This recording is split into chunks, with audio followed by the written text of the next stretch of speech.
When Ryan popped the question to Cassie in 2019, the plan was always for a long engagement. No, it's not. He asked me out. But they had no idea of the worry that was in store as they counted down to June. Now, finally, there's hope. Their wedding date is 2 days after the restrictions should, in theory, have been lifted. Cassie looked at me already and I said, oh, look, Boris has announced we can have a full wedding.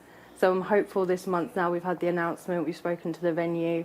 We have a little bit more security of what we can do. The changes mean that from March the 8th, weddings will be able to go ahead with 6 guests.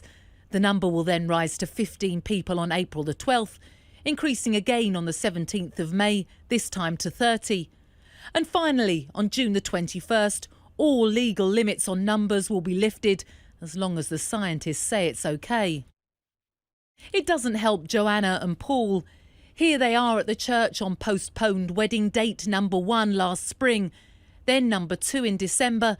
Now the couple who met as St John ambulance volunteers have got to reschedule date number 3, planned for April. It's put us right back to square one, and we've obviously got to run the gauntlet of contacting all the suppliers, as we've done twice previously, with many of them sort of saying, oh, well, I'm already booked up, because there's tens of thousands of people just like us in exactly the same position having to do this all over again. It's not just couples who've suffered. The wedding industry is on its knees waiting to get going again, and the future of 60,000 businesses is at stake. There's no doubt here, this sector has been left behind.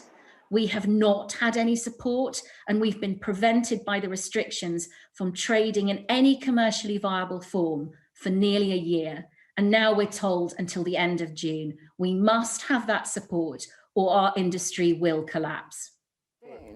There is at least a timetable now.